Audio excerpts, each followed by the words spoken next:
Man, what a wild week, but you know what? We're at the best time of the week. And what is that, Lionel? We are here for this week's episode of Off the Top Rope. Oh, yeah. If y'all don't know what this is a wrestling podcast where we talk about AEW and New Japan.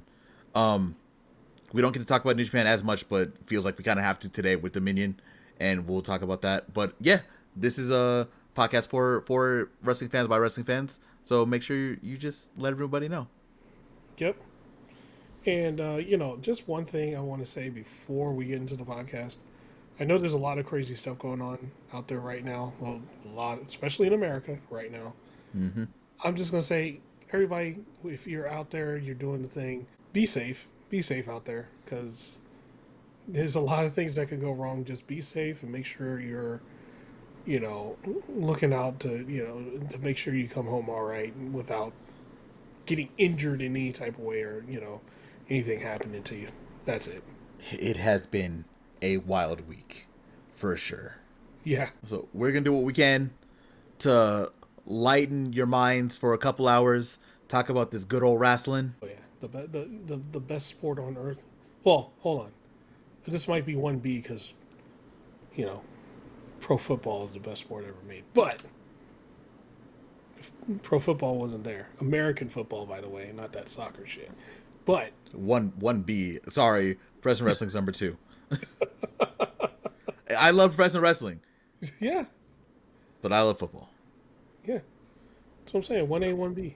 All right. We're going to get straight into it because we have to talk about New Japan's second biggest show, one of the biggest shows of the summer, Dominion.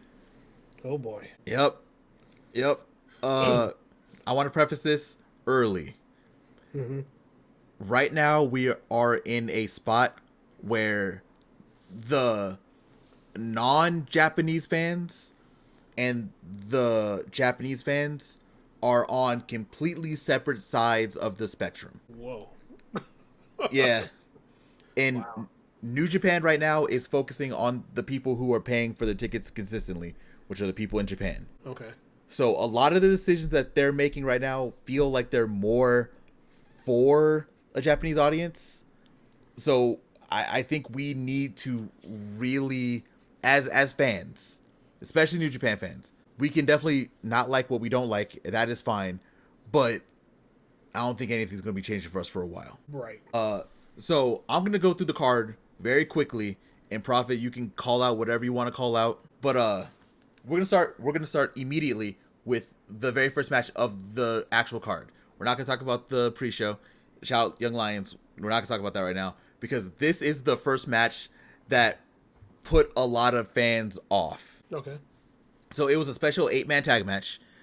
We had Bullet Club Board Dogs, Taiji Izumori, Chase Owens, Clark Connors, and Drilla Maloney versus House of Torture, Yujiro Takahashi, Ren Narita, Sanada, and X. It was... Evil has been going out of his way to talk about how this is a very big star in wrestling, and we will be surprised when we see who it is. It was Bad Luck Fale. Bad Luck Fale has joined House of Torture.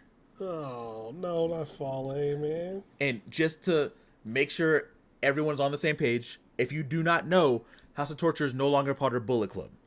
So this means that Fale is no longer part of Bullet Club.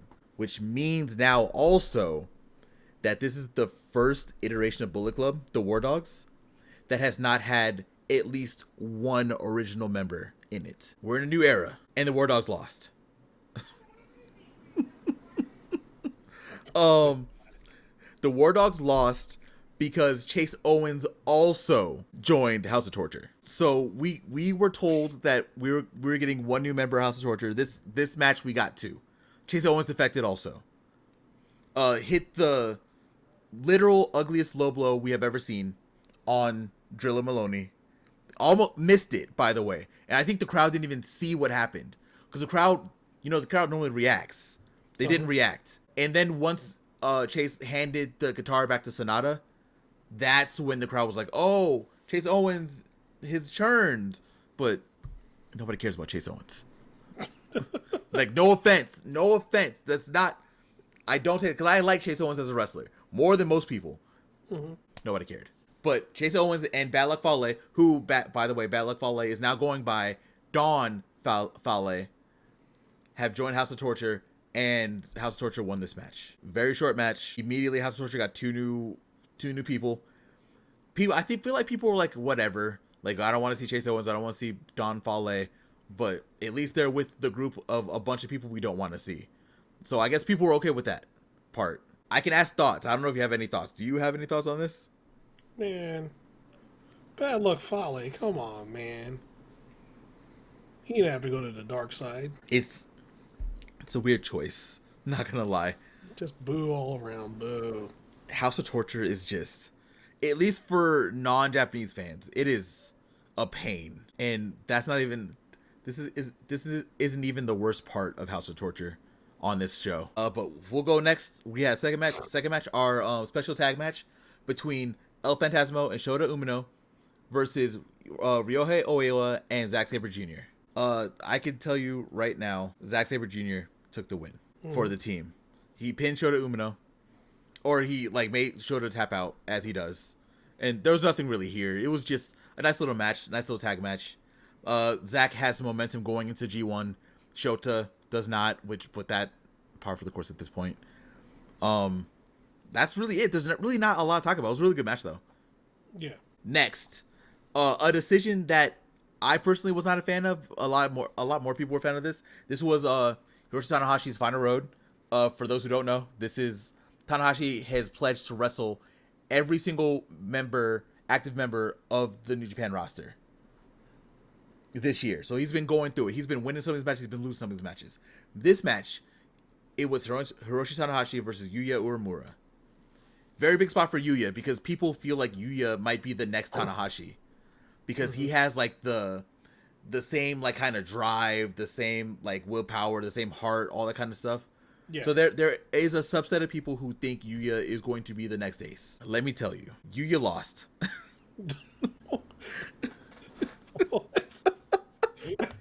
She was like, doesn't work for me. No, you're losing, bro. And here's the thing. Tanahashi has lost some of these matches before. These final road matches, Tanahashi just doesn't win them all. So I feel like it was a weird choice to have Tana win here. And it felt like to me, and this could be just me. So in the comments, if you don't agree with this, let me know, because I would like to know what people think about this. It felt like Tana little bro'd Yuya here. He patted him on the back. He was like, "Oh man, good for you." And Yuya looked upset. And on the English side of commentary, they were saying, "Oh, now Yuya is 0-2 against Tanahashi. This might be the last time we ever see the match." And blah blah blah. And it was just a weird choice. And I'm not even a big Yuya fan. I'm not really a big Uemura fan. I'm not. But, yeah, it's a weird decision. What are your thoughts, Proffitt? I just think it's hilarious. He's just like, oh, yeah, that doesn't work for me, brother. Nope. It's wild, because we've seen him lose these matches. He should, but I guess this also keeps his, Tanahashi has a undefeated streak in the building that they were in.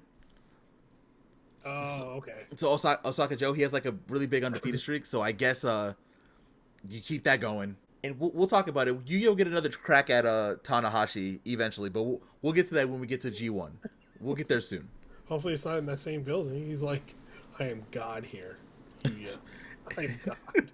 if it's Osaka Joe, but we'll see. He's gonna be 0-3. That's what'll happen. Next up, we had the IWGP Junior Heavyweight Tag Title match between Masawato and Yo, and it was supposed to be Sho and Yoshinobu Kanemaru. That did not happen. Kanemaru came out with a sling on, and he was like, "I can't wrestle," or Sho was like, he can't wrestle. He's hurt. So we're gonna introduce you to the new member of House of Torture," and everyone was like, "Wait, what? New member of House of Torture? We already did this." It was fucking Doki. So Doki has also joined House of Torture. So we've had three people join House of Torture on this show. That's so whack. And they won the tag titles. So Sho is a double champion because he's already Never Sixers. And now he has the IWGP Junior Tag Team Championships with Doki. Mm-hmm. And Doki fully came back as the the heel that he was a long time ago before he joined Just Four Guys. When he was with Suzuki-gun. He had the pipe and everything. And there are people that are trying to talk about this story. And there is a story here. Because the rest of Just Four Guys, Doki's old group, had joined Hantai, which is, I'm going to call it Goto's group now, because Goto's basically the leader. And now people are saying, oh, Doki didn't like Hantai, and now we're trying to push him over here, despite the fact that he was one of the biggest baby faces in the junior division before he got hurt at Wrestle Kingdom. Right. Doki had so much momentum on him, and he got hurt. And now I guess we have to use the story of, oh, Doki was left behind and blah blah blah. And that's not how that happened. So Doki just kind of turned, in my opinion, for no reason. And I know people, like I said, people have their discussion about Doki and him turning makes sense for a story, but the way he was being cheered, he was on the way to being the face of the junior division, and now he's with House of Torture. Not a good look. Profit, what are your thoughts? No, I agree with you. That's not a good look at all, right? They could have just, maybe there's something behind the scenes we're not seeing. That's the only thing I can think of. Like, or the guy is just like, no, I don't want to. I don't want to do this, I guess, or something. I don't know, man. I wouldn't know what the reason for that is, that he would do that. We're all trying to figure it out, because the only thing that makes sense is Doki felt like he didn't like Just Four Guys joining Hantai without referring to him. But at the same time, Doki's not the leader. Doki has never been the leader of Just Four Guys. Right. If you want a leader right now, it was Yuya. After Sonata left, it was Yuya. If you wanted to put someone as the figurehead of Just Four Guys, Yuya. But now, I mean, you're not doing Just Three Guys, so I guess that faction's also gone, along with LIJ, and Chaos. Chaos isn't a thing anymore, technically. Everything merged with Hantai. And now, weirdly enough, the two biggest factions in New Japan are Hantai and House of Torture. Yeah. I don't know. It was a choice. I don't agree with it. Like, if you wanted Doki to turn heel, that's fine. But did it have to be House of Torture? Like, and this is the dynamic I was talking about. Like, I guess in Japan, House of Torture is like a top 5 stable, like in popularity. Right. The rest of the world does not like House of Torture, like at all. Like, I don't blame them. No, it's just, this whole thing is just weird, and I don't know. This is the biggest dynamic of the entire show, is that how strong House of Torture was, and I wish I could say that we were done with House of Torture foolishness on this episode, but we are not. Of course not. No. The next match we had, we talked about this off camera a little bit. We had the IWGP heavyweight tag team title match between challengers Taichi and Tomohiro Ishii versus Callum Newman and Great-O-Khan. Okay. One thing that commentary said that I didn't even think about, which was very interesting, is that Callum and Great-O-Khan have a total of 5 IWGP heavy tag title reigns with each other, or combined, and they have never gotten to V1, so they've never been able to defend it properly. That does not change. And probably what is the most popular decision of this card, we have new heavyweight tag team champions, Taichi and Tomohiro Ishii. Hell yeah. The crowd was real loud. Everyone was happy. The internet seemed happy for a second. Everything was bright. Like, it was great. Taichi and Ishii. Ishii's double champion. Taichi won the title again. I mean, it sucks for Callum Newman and Great-O-Khan, but it is what it is now. Do you have any thoughts on this? There's only the correct result happened. Ishii won. Mm-hmm. So now we're going to take a break from this because we got our G1 entrance. Okay, what do we got?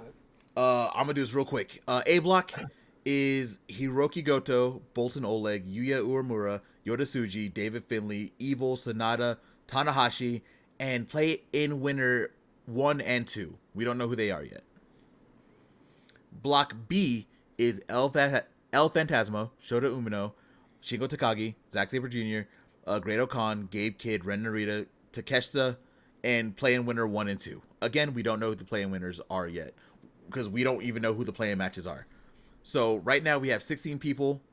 We're going to be getting 2 extra in A block and 2 extra in B block. And how it's going to work is the same way it worked last year. We're going to have 4 qualifying matches. And the winners of those qualifying matches will be able to go on to the G1 for those final spots. The first one's going to be on the 23rd, and the second one's going to be on 4th of July. Okay, so we'll hear about it pretty soon then. Mm-hmm. I'm hoping we're supposed to be getting. I'm guessing we're going to get a press conference tonight. So by the time we wake up tomorrow, we should have an idea on who the playing people are going to be. Right. I have my thoughts. I said that the people that I think are going to go into the G1, very obvious names. Oi wasn't announced, so I think Oi was gonna go into A block, and I'm guessing Jake Lee, if he's healthy, he might be healthy. We might see him try to get a playing spot. Those are my 2 guesses for A block. My 2 guesses for B block were Callum Newman and Drilla Maloney. Okay. There is a potential because I put the dates up. The G1 starts July 19th. So no one has to miss time for All In. So if they were to put another AEW star here, they would either be they'd have to go wrestle on the 23rd or the 4th of July. So I'm not sure how that's going to be. So I'm guessing our only quote unquote AEW rep will be Takeshita, but he's also New Japan contracted. So you can easily just say this is a New Japan thing, which is fine. Yeah, well, if anyone is going to, if it would make sense if anyone that is going to go to the G1, it would probably be somebody from the Don Callis family. Yeah, I mean Archer's done it before. Josh Alexander came out on Hey EW today and said that he's always wanted to be in a G1. That, like, if there was one more person to enter the G1, that would be my guess. I mean, all he would have to do, he'd have to be in Japan for one of these matches. That's really it to qualify. Yeah. And it's June 23rd and July 4th. So there is a way to do it without missing All In. And people were saying like Takeshita might miss All In. He technically doesn't have to because All In is the week before the G1 starts. So Takeshita can also go to All In and then go to Japan the next week. Man, people underestimate the power of Tony Khan's jet. Exactly. We've seen it before. Yeah. Fucking earlier this year or late last year, Ricochet randomly showed up in Japan to do an angle with Zack Sabre Jr. Very randomly.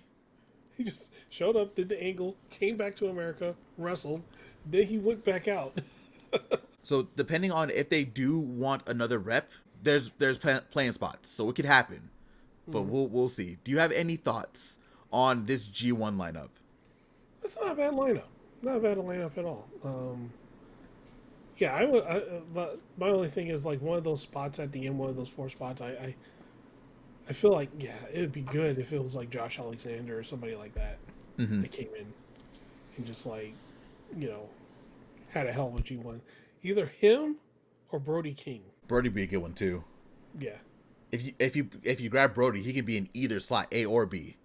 If you grab Josh Alexander, it feels like he's a shoo-in for A block because you don't want him and Takeshita wrestling each other. But even if they don't do that, there's still options in the New Japan roster. Like Oiwa's not here. Oiwa should be in the G1 for sure.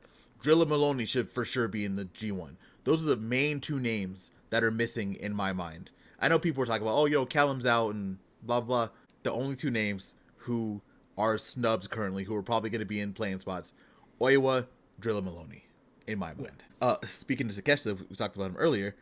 Next match is for the Never Openweight Championship. We have our challenger, Bold No Leg, and our winner, Takeshita. Or our winner, and champion, Takeshita. Takeshita did not win. He did not.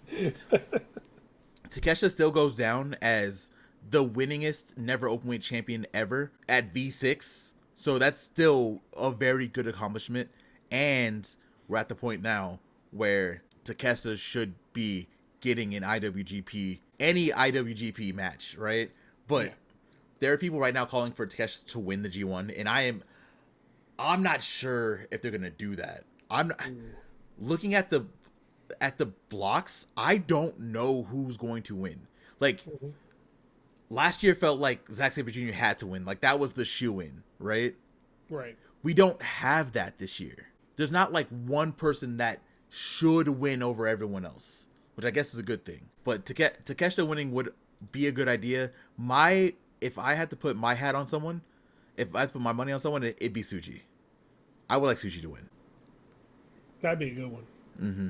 You have any thoughts on Takeshita losing his title? It was gonna happen. Plus, it's never open weight, so that's like you could lose it like any week, any day, any hour. So all the time. That's the whole thing. It's the hardest belt to win and the hardest belt to keep. Yep. So for him to have had it as long as he's had, it's pretty impressive. But yeah, no, let's see what Bolton No Leg is going to do now with it. Should be fun. It should be a good time. I like Bolton. I like Bolton more than a lot of other people do. There were people crashing out about Takeshita losing. I was like, y'all, I mean, come on. It's not that big of a deal. Calm down, people. I think these are people who don't watch New Japan because usually, if you go by the New Japan playbook, you lose a title before the G1, you're more likely to win the G1. Right. So, just think about that. Just think about it. And, you know where else you can think about it and talk to us about it?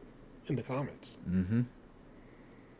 Let us know who you think is going to win the G1. Next up, we had House of Torture shenanigans. We had a dog collar match, which doesn't happen very often in New Japan. We had David Finlay versus Evil. I have not been explaining matches. I got to explain a little bit of this because this shit is ridiculous. All right? Evil comes out there with the entire group of House of Torture. Everyone. Doki's out there. Like everyone's out there. Finlay comes out and he is immediately outnumbered.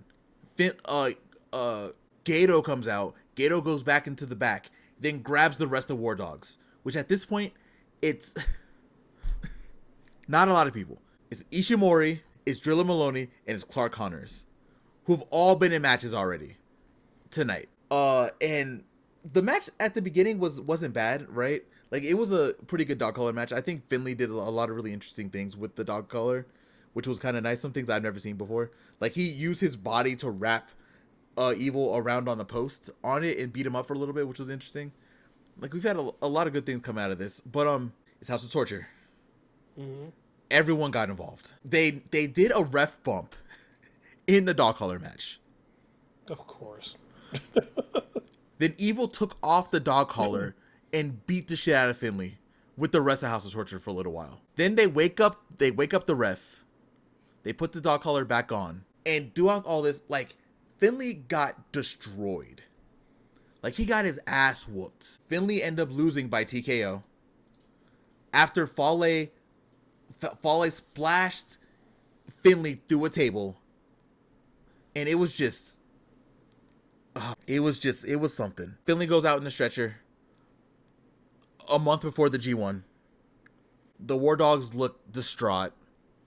Despite winning the Dog Pound Steel Cage match last month and getting rid of the House of Torture name, House of Torture has come back even stronger and has basically decimated the leader of Bullet Club now. And Evil stands tall with House of Torture. What are your thoughts, Proffitt? Man, I don't know, man. I don't know how I feel about it because, it's just it's too one-sided. It was too one-sided. Like, I don't know, man. Like, I don't know how I feel about it. I'm kind of confused. It's a really weird place to be in right now because you would think that after House of Torture lost to Bullet Club War Dogs last month and lost the right to use the name of the Bullet Club, right? And after a really bad Best of Super Juniors for the juniors that were in that for House of Torture, we thought it was over. We were like, okay, House of Torture is now done. But we should have known. Once House of Torture was able to get that fucking Tekken collab, we should have known that some bullshit like this was going to happen. Yeah. Oh, yeah. Of course. Of course. Tekken collab. That's all it takes. All it takes. Yeah. Now, House of Torture might be like one of the strongest factions in New Japan right now, which is crazy. They got the Tekken power up. The worst fighting game out. I don't know, bro. It's just like I said, there's a really weird dynamic right now between, and none of the fan bases are talking, right? The non-Japanese fans are talking about each other, and they all hate House of Torture, and we don't know how the Japanese fans feel. Like, they're booing them and stuff like that, but they're also like top merch sellers. So like something is off. I think it's one-sided. That I think it's just like, from our standpoint, it's like the American international fans, right? Mm-hmm. They're the ones that don't like House of Torture because look, merch does a lot of things. Merch sales do a lot of things, right? Mm-hmm. It'd be one thing if, like, okay, we didn't like them, Japan didn't like them, and they weren't selling shit, right? Mm-hmm. But we don't like them, but probably low-key, most people in Japan like them, and their merch is going off the shelves and selling through the roof. They're not going to make them look weak. No. People are now bringing up Tanahashi quotes from last year also. Once Tanahashi became the president, he said he was going to do what he could to get rid of House of Torture. And he had that 6-month feud with House of Torture that did nothing in hindsight. Like, Tanahashi just beat them at Wrestle Kingdom. Hooray. They're back and stronger than they were before, and actively ruining every match that they're in. But now we can say we are done with House of Torture for the night. And the last 2 matches were really great. There's one that was a little controversial, I guess. And I kind of want your thoughts on this one because I'm very interested in what you think. As someone who doesn't like fully watch New Japan all the time, I'm curious on your thoughts on this. But we'll get to there in a second. We have to talk about the IWGP Global Heavyweight Championship match between champion Yota Tsuji and challenger Gabe Kidd. Very good match. Very fun match to watch. We have a very good rivalry between Tsuji and Gabe Kidd. Yeah. Like, you can build the company around this as long as Gabe Kidd is still around. That's what I'm going to talk to you about in a second. Oh boy, yeah. I think I know where this is going. So after a very good match, Gabe Kidd is now flying around a little bit more. You can tell he's wrestling a little bit more with a little bit more babyface fire. He has been basically since the match with Kenny Omega. Like, that match turned him into like the ultimate babyface in Japan. They love him. Or I should say loved. We got a really good moment. Gabe Kidd won the Global Heavyweight Championship. Gabe Kidd's very first singles championship in New Japan. And the crowd was kind of mild on it, to the surprise of a lot of people. Interesting note about Gabe Kidd. On one of his knee pads, yeah, he had the icon of Bullet Club War Dogs and the Death Riders. Everyone's still trying to figure out what the connection is between Moxley and Gabe Kidd, because with the way that Gabe Kidd was talking like 2 months ago, this doesn't make sense. I think we even talked about it a little bit. Like, none of it really makes a ton of sense yet. Like, if you go by these are dogs and Moxley wants dogs, that makes sense. But in Moxley's twisted world, he's trying to save AEW. And Gabe Kidd's supposed to really hate AEW, like Tsuji does. Like, Tsuji, I don't think even wants to go to Forbidden Door. Like, for real, I don't think he wants to go to Forbidden Door. Gabe Kidd's been showing up on AEW a lot lately. There are rumors and speculation about Gabe Kidd right now. Oh boy. Because he has not been talking as crazy about New Japan about AEW as he has been since joining the Death Riders. He was supposed to explain his role with the Death Riders at the press conference today, and he didn't. So everyone's still confused on what's going on. I think if you're a specifically AEW fan, I don't think this matters to you because you probably don't know the dynamic that Gabe Kidd has with AEW. But as a New Japan fan, everyone is confused, and I am still confused because none of it makes sense. So people are now speculating that Gabe Kidd might have a contract with AEW. I don't know if that's possible. It's all speculation. We don't know what's true and what's not. Yeah. But Gabe Kidd's been kind of weird. So the reception of Gabe Kidd, it was still loud, but it wasn't as loud as it was like a month ago before he started showing up in AEW with the Death Riders. Right. And you could tell, like, this is a big talking point with the non-Japanese fans. Like, we don't know what Gabe's relation with the Death Riders is. Like, no idea. And Gabe's supposed to hate Gabe hates AEW, allegedly. Allegedly. But he's working with a group that is in their twisted mind trying to save AEW. Yes. So people are thinking that this might have had a play into why the reaction to Gabe wasn't as strong as it was before. And there's a lot going on around Gabe Kidd. But he did win the Global Championship. That's one step away from the IWGP World Heavyweight Championship. What are you, I've been rambling. Proffitt, what are your thoughts on all this? Okay, so I'll start with, like, the reaction, like, not being as big as it, possibly could be. I don't think it has anything to do with the Death Riders, to be honest. Mm-hmm. I think it has more to do with how popular Yoda Tsuji is. It's possible. Because, like, that dude, yeah, he's got the thing. He's got whatever it is that you call it or whatever it is. Yoda Tsuji, guys, it has it, right? Hell yeah. And as much as people do like Gabe Kidd, they like Yoda Tsuji more. So I think it's more of that than the whole Death Riders thing. I honestly don't think it has anything to do with that. With the reaction. I'm kind of with you because I don't think there's a lot of crossover anymore between New Japan fans and AEW fans. Not anymore. There used to be. I think that's just gone. Right. So that notion I just think it's just, they're like, oh man, like we like it, Gabe Kidd, but we really like Yoda Tsuji also, because Yoda Tsuji, he's coming off like, what, 10, 15 years ago Shinsuke Nakamura was. He's got that vibe, man. Like, mm-hmm. he's getting to that level, and Shinsuke couldn't do anything wrong. Whoever he's going against, it didn't matter, right? And I think Yoda Tsuji is about there. Mm-hmm. The other thing is, his situation with AEW. I don't think he got signed with AEW. I just think it's more the New Japan AEW partnership thing still going on. Unless they did the thing they did, what was it, 2-3 years ago, where they let people go like, okay, you can sign over here in AEW, sign a contract in AEW while you're still in New Japan, and then when your contract runs out, you can go to AEW or something like that. I don't think that's happening here. Unless it's like the deal like that. Because technically Kevin Knight is still part of New Japan, right? Yeah, he's double contracted. Like Takeshita. Takeshita's also contracted to New Japan and AEW. And DDT.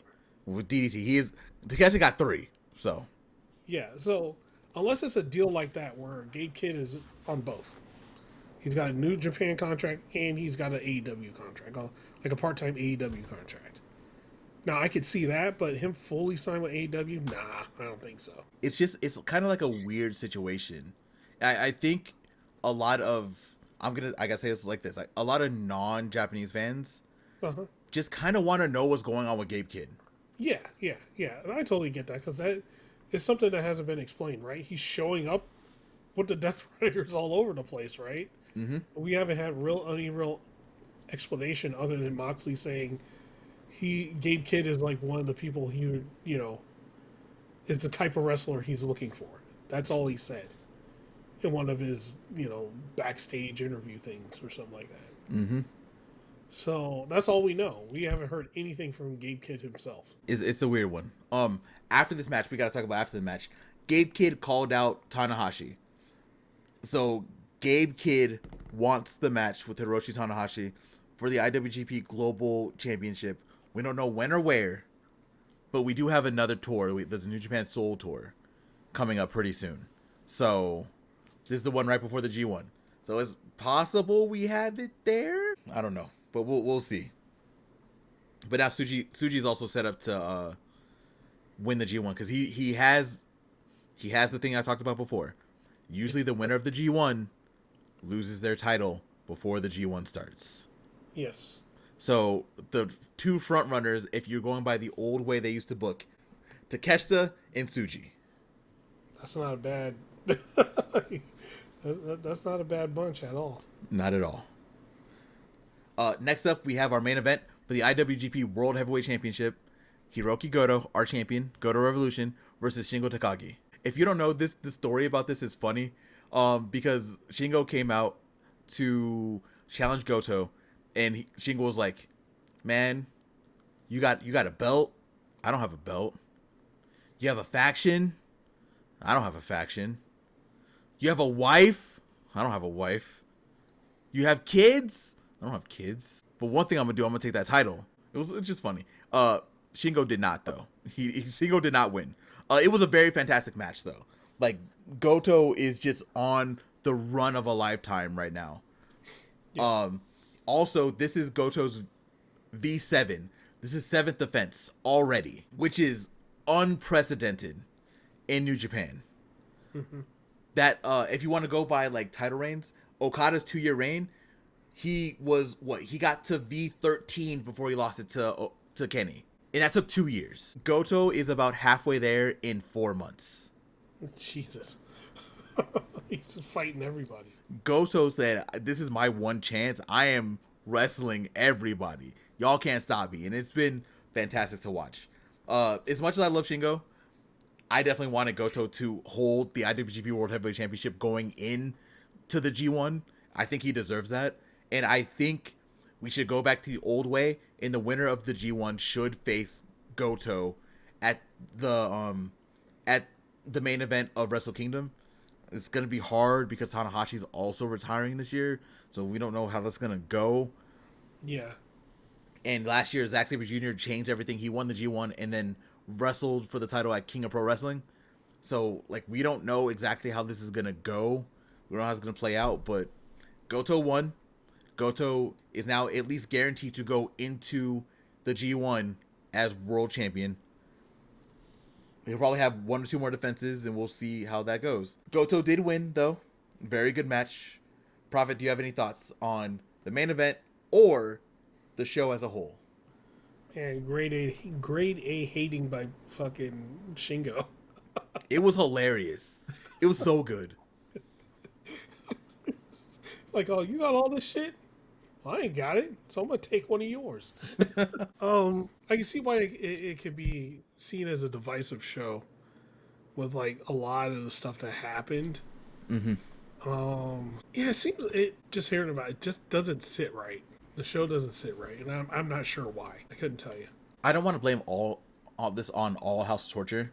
No. Because the matches were good. It was just seeing them all the time. Some of the decisions in the show were weird. I liked the show more than other people did. It definitely wasn't like, I'm not gonna call this like the best Dominion I've seen in a couple years. It's definitely not. But right.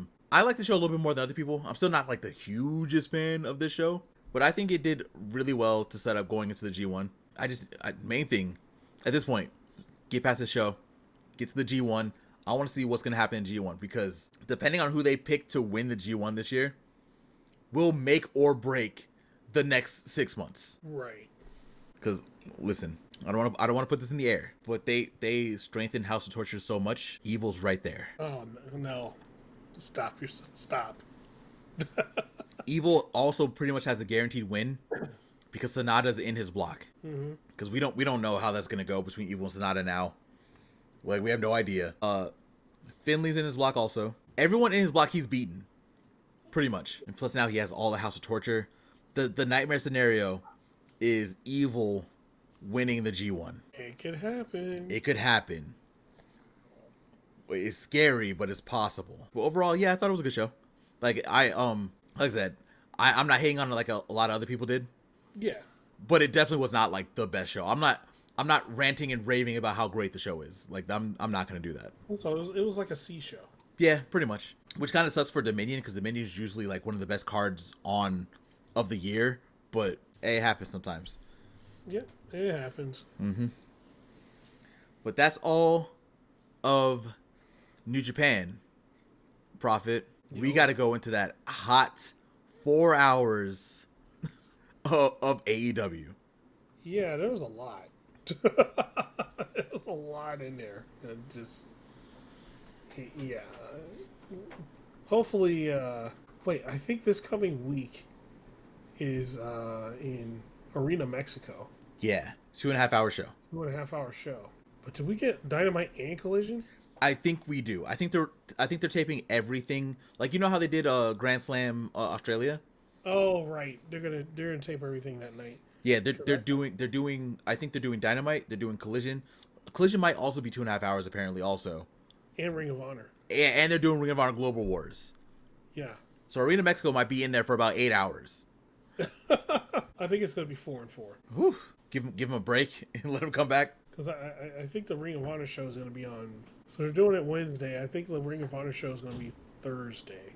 I think they're taping it on Wednesday. I'm not sure how they're gonna tape it. I'm not sure, but Yeah. do you think you think they got Arena Mexico for 2 days? I think they do. That's the hope, because that's a lot of wrestling. It's a lot of wrestling, bro. Yeah, I think it's because I think they're gonna do Dynamite, and then the next day they'll probably tape Collision and Ring of Honor. I hope they do it that way. Having the people in there for, because what, Global Wars will probably be like 2 hours, probably, right? Yeah. And then AEW, Dynamite and Collision. Dynamite for sure is 2.5 hours. I'm not sure about Collision. I'm guessing it's 2.5 hours. So that's 5 hours right there. So if they were to do this all in one sitting, that is 7 hours. I mean, that's pay-per-view level. I mean, what? When we went to Double or Nothing last year, well, we got there at like what, 3:30, 4 o'clock? No, that's only 5 hours. No, it was about 5. Yeah. Oof. I don't care how hardcore you are. 7 hours is rough. But we're gonna get into AEW. We're gonna talk about it kind of like how we talked about New Japan. We're not gonna get into too many specifics. We'll probably bounce off, riff with each other on our favorite parts of matches, but we're not gonna go into the breakdown like we normally do. No, it's too much. It's a 4-hour show. We can't do it. Can't do it. We start with we see Toni Storm and Hangman Adam Page walking to the building. We get a little bit backstory about what they're planning on doing tonight. We know we're gonna hear from Hangman, and we know Toni Storm has a match. The interesting part about Hangman, which was also kind of weird, is Hangman walks through the entrance. We're all cheering. There's like a figure, like in black, like standing off to the side. We turn around and find out it's Moxley, and then Moxley has Yuta and Claudio follow Hangman. Yeah. Nothing comes of this though. They just kind of walk. I mean, we'll see them later, but You think nothing comes of it? they didn't jump him. They didn't jump him early, They didn't do it early. so they were following him around for an hour and a half. No. The camera went away and then they jumped him. No, remember he was able to go to the ring and do his thing like an hour later, 2 hours later, however long that was. No. Oh no, that's right. They did tie him up. They hog tied him, dude. They hog tied him. That's right. They did hog tie him. I'm thinking about last week when he came out. That's right. You're right. They did hog tie him. So They did kidnap him. That's right. Thank you. Yeah. We're gonna move straight into the first match of the night, which they started with Swerve Strickland and Will Ospreay, Part 2. My God. My goodness, man. What a match. What a match. I'm gonna pass it to you for what your favorite parts of the match was, but first, I gotta tell you, one of my favorite parts was Swerve hitting that dead eye, and I was like, y'all just make up already. Come on, bro. Oh, well, we'll talk more about that later. But oh yeah, we'll get there. It makes sense. Mm-hmm. Yeah, that was a great part. We can talk about the end of the match. I want you to talk about what your favorite parts of the match were before we get to the end and all the after stuff. I think what man, I think my favorite part of the match was how they were. Well, it was just a match as a whole on how they were doing stuff. They were going all out, man. Like they were going in like this was a pay-per-view match. Oh yeah. And they got the pay-per-view match time too. A 30-minute draw is insane. Mm-hmm. But like there was a moment where I think like so There was one of the moments like I think Ospreay messed up, and then Swerve ends up doing the Swerve stomp to him. And it was after something like what was it? I'm trying to remember right offhand. I think it was after he did the Sasuke special outside the ring, and then they rolled back in, and then Swerve stunned him, and then he did the Swerve stomp. That was one of the coolest parts of the matches because of how it flowed. And yeah, like the fact that they were hitting each other with everything and they were just competing, I think that was like the soul of the matches itself. That was probably like the best thing about the match. I agree. Like everything, they definitely had their burst, but everything did kind of flow. It was just a fantastic match. It was a nice little continuation from their first one. That was a main event of a pay-per-view. Yeah. For the world title. But as Proffitt already said, this did end in a 30-minute time limit draw. Swerve did have the advantage, so I don't think Swerve was going to win right away, but Swerve did have the advantage by the time the bell rang. Ospreay rolled out.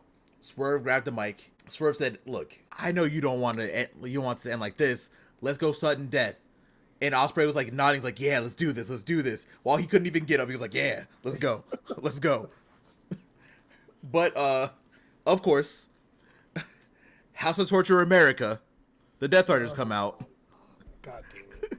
And they ruin our moment. They ruined everything. The Death Riders come up. They beat up Swerve and Ospreay. And then we get a nice little return. The Young Bucks are back after being gone for a couple weeks. Yep. The Death Riders, I think it was Yuta, slid a bag into the ring. And it was Swerve's shoes, but with thumbtacks on the bottom. And at this point, Swerve was handcuffed to the ring, to the side of the ring, right? Like he was in the corner of the ring by the turnbuckles. He was just tied up there, so he couldn't move. The Bucks were about to destroy Swerve, but Ospreay comes in and takes the bullet and saves Swerve from getting super kicked by his own shoes in his face. Yeah. The Bucks are kind of looking at Swerve and Ospreay, and then they dip out. The medical team comes in immediately and tries to help Ospreay, and that's kind of where we leave off here. Proffitt, what were your thoughts on? We talked a little bit about the match, but what were your thoughts on the match and the end segment? Oh, the whole thing was fantastic. I think like just as a whole, the Swerve Ospreay 2 was incredible. The end of the match and everything that happened at the end was also incredible. Great storytelling too, because we're going to talk about it later how this leads up to other things happening. And yeah, like how things are shaping up. This was excellent. I cannot wait to talk about what's going to happen next. But first, I don't know why they have it listed this way, but we're with Okada, and this is after what happened. After what happened, right? Oh no, it's not. No. I am tripping, bro. I don't know what's going on with me right now. But so we go backstage with Okada and Renee Paquette. Renee is asking about Kenny and the winner takes all match at All In. Fucking Don Callis comes and interrupts, and is like, Okada? Why is it Okada? Why can't it be Kyle Fletcher? Like who's had a better 6 months than Fletcher? Like it shouldn't be Fletcher. It shouldn't be Takeshita. Why can't it be those two? And there's like this weird back and forth going on between them. Don Callis' family shows up, kind of puts a stop to anything that could happen, and that's kind of where we end the segment a little bit here. Proffitt, what were your thoughts? At first I thought they were going to do the normal. I thought this was going to lead up to something like the normal thing where the two people that got to fight each other have to tag with each other to fight a common enemy. Right. You'll hear later on. Boy, was I wrong. Everyone thought that, because everyone was like, "Oh, this means Okada and Omega are gonna team against the Don Callis family. This is gonna be great." Little did we know. But next up, we find out backstage that Commander was taken out by the Syndicate. What happened really is, I guess Commander was at a show in Mexico. He was doing his rope walk, but he slipped off the rope and hurt himself. Yeah. Which sucks because he's gonna miss the Arena Mexico show. And Commander's been on fire for like the last 6 months. Oh man. So it sucks that he's gone and we're not gonna be able to see him for a little while. But they wrote him off TV, just like how they did with Jay White and a couple other people. We'll see him eventually. And we find out at this point that Hurt Syndicate match that we're going to be getting later is going to be MJF, Bobby Lashley, Shelton Benjamin versus Kevin Knight, Speedball Mike Bailey, and Mascara Dorada. Very good replacement, I must say. Oh yeah, that's a ridiculous replacement. Crazy. Next, we're going to skip by that because we'll be talking about Commander and we'll talk about the Syndicate a little bit. We might have to have a little discussion because people are talking, but we'll get there when we get there. That's the next match after this. We had Mystico. Mystico's here. He was teased, and he had a match against Blake Christian. Mm-hmm. Not much to talk about here. We can kind of just move on. Mystico won. It was a good match. It was an alright match. That's not what we're here for. Yeah. Mystico is celebrating in the ring, and he gets interrupted by the music of the Hurt Syndicate. We hurt people. And MJF, being very heelish and low-key kind of tone deaf, oh boy, has decided for this match, that he's going to bring back the American gimmick. The American tights. He's going to bring back the American tights. He's going to bring back the flag. For those who don't remember, when MJF was international champion, yes, he was international champion. It feels weird saying that. It does, but he was. He changed the title to the American title, and he was wrestling Ospreay, as Ospreay was like the reverse of the bad foreigner. You know how in like other companies you have like the bad foreigner and the great American? Yeah. We had the reverse of that. MJF is doing that here, which doesn't really feel great right now. You know? Yeah, not the current climate, no. Yeah, not right now. It's not a good time to do this.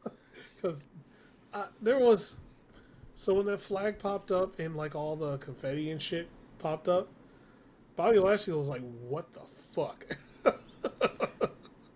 You could literally see him going, what the fuck? Yeah, I don't think that the rest of the Syndicate knew what was going on. I really don't. This shit was... He also, MJF was like, oh, you're Mexico, you're a legend. All I see is... They didn't put it on here. That's how you know this was bad. Like, all I see is, like, shitty Sin Cara. And I was like, bro, come on. You always have to do this bullshit, MJF. And this is what prompted me to say, I don't know why y'all like MJF.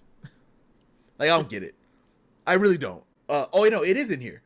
Yeah. You ain't Mexico to me. You're still sloppy Sin Cara, is what MJF said. Then MJF tried to unmask Mystico, which I'm really not a fan of, with the American gimmick doing that. But, what do I know?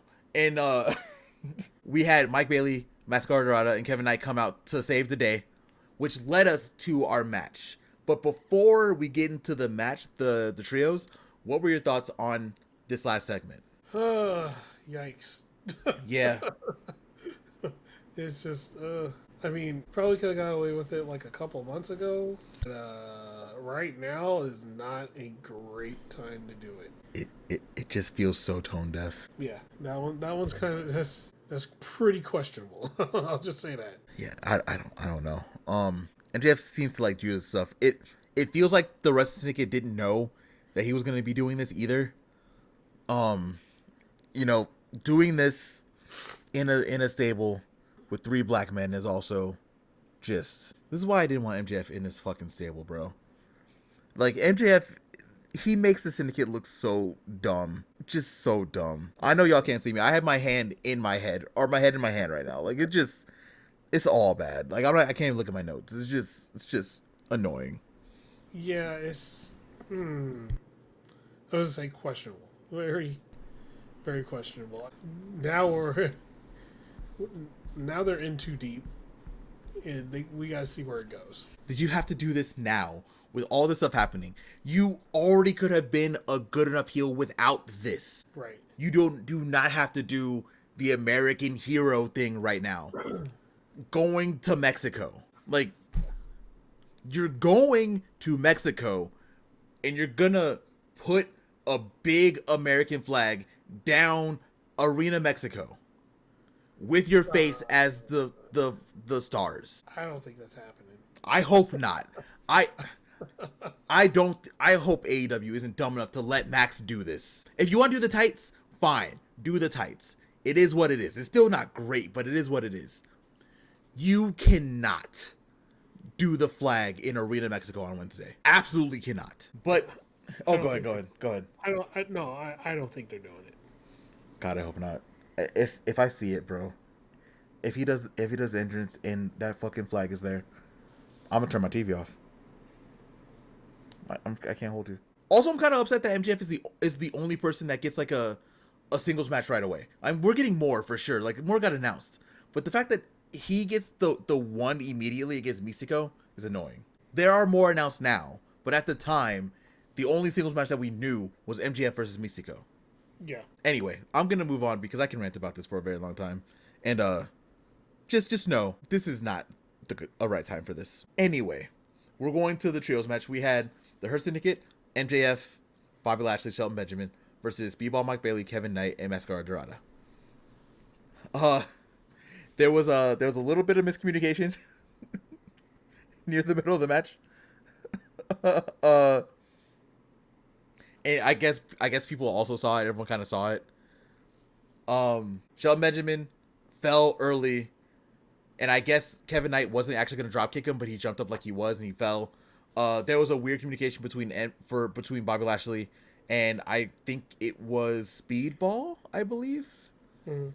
Yeah, there was like a weird thing. Bobby got thrown out of the ring. There was a lot of weirdness. But yeah, the Syndicate won. They got heel heat, which I guess this is. Oh, why did I say it like that? I don't like that. The crowd booed them. I don't like saying wrestling terms. The crowd booed them because MJF is there. And then MJF took off the mask of Mascara Dorada, and he was like, he kind of threw it. Mystico came out and helped, but the deed had been done, and MJF ripped off the mask of Mascara Dorada. And that's kind of where we left off. Proffitt, what are your thoughts on the match? Any other time, I think this would be a great match, but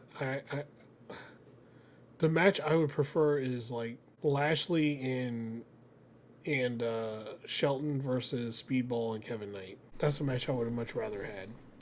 Yeah. Just the third one kind of made it an oddball match. It's just weird. And I don't think MJF in the group specifically made anything. It didn't make anything better, but it did push the narrative of he's trying to get at Mystico, I guess. So, just trying to storyline that part up. I mean, yeah. Storyline makes sense. I still am wholeheartedly against MJF in the Syndicate, and at this point, like, I just want this story to wrap up.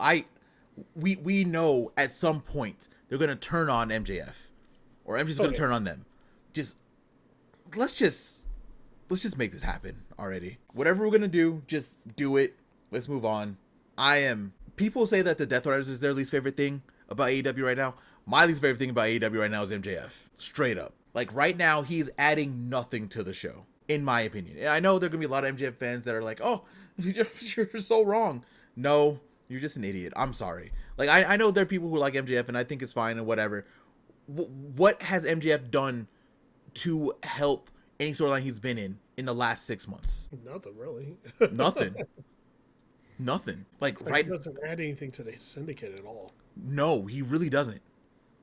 The only thing that I guess that they have is that the Syndicate's getting booed again, which I guess if that's what you want, but realistically, I don't think anyone wants to boo Shelton and Bobby, bro. Like, no one wants to boo MVP either.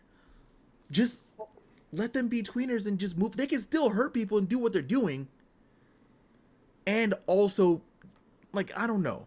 Like, we didn't need MJF to be here. We didn't need any of this. And when I was defending this storyline before, from the people being really weird about some of the things that MJF was doing, it was under the assumption that it would never get to the point where he's actually in and doing stuff with the Syndicate. Mm-hmm. Now that we're here, this isn't great. This also just kind of hurts the Syndicate also. Like, sure, they're on TV every week, but it's fucking Bobby Lashley and Shelton Benjamin and MVP. They're going to be on TV every week anyway. Whenever they want to be on TV, they're going to put them on TV. Yeah. Like, we don't need MJF for any of this. But, you know, again, I can rant about this for a long time. I'm not going to. I think I've made it perfectly clear that I am not a fan of what the Syndicate is doing right now. So we'll just see where this goes. We know where it's gonna lead eventually. I just needed to get there. Now, what I am a fan of is what happened next. Oh, yeah. At this point, we were told that we were going to be hearing from Hangman Adam Page. And Hangman was tied up. Yeah. He basically got dragged to the ring by all the Death Riders. And then we get Moxley. And Moxley was talking his shit, bro. Yep. He said, you got 4 weeks. You are supposed to be the hero of the story. You are the one that everyone wants to save them. If you are not prepared, pack your shit and get the hell out. And very interesting. We'll get into our thoughts a little bit later. Moxley was in the face of Hangman, and Hangman did a nice little headbutt to Moxley. And then he was trying to fight out. He couldn't. He was just outnumbered. But then we get the ops. Samoa Joe, Powerhouse Hobbs, Katsuyori Shibata all came out to help Hangman. So it's another group of people who seem like they're going to be on the side of Hangman for this. Mm-hmm. And then Hangman got on the mic. And the only way Hangman can do, he said, listen, I've come too far. I've done too much. I will ride through death itself to take that world championship. And if I see one of you tonight, it's on. I'm taking your head. And then he immediately ran out of the ring and started following them. Very fiery, Hangman. Proffitt, what are your thoughts on this segment? On sight. On sight. That's what he said, pretty much. No, I enjoyed this segment. It was great. Like, this is like when Moxley, you know, we're going to talk a lot about Hangman, but this is when, like, for me, this is when Moxley is at his best, is when he is at that point where he's like, he's talking big shit. Mm-hmm. He can back it up. Don't get it wrong. Don't get it twisted. Moxley can back up all the shit he's talking. Oh, yeah. You'll fuck anybody up. But when he's like, yo, you got your chance. You got 4 weeks. I want you to focus. You got to focus on this. None of this other shit that's going on around you. You got 4 weeks to take me out. So I enjoyed this segment. It was fantastic. It's so good. They're really playing into the fact that everyone it is. You can't get on social media as an AEW fan without everyone saying, well, 99% of people saying that Hangman should be the one to beat the Death Riders. Mm-hmm. That is time. And now they're using it into the story, and it's perfect because everyone expects him to be the hero. But we've also seen Hangman fall apart in these situations. We've seen it a lot. So he got 4 weeks to shape up. He might be shaping up a little bit farther than we thought. He might have even more help than we thought, but we will get there a little bit later. Oh yeah. And I think, like, when we get to that segment, it's like one of the best segments of the show. Bro, that segment probably, that 90 seconds made the entire 4 hours worth it. Yeah. Oh yeah, by far. It's crazy.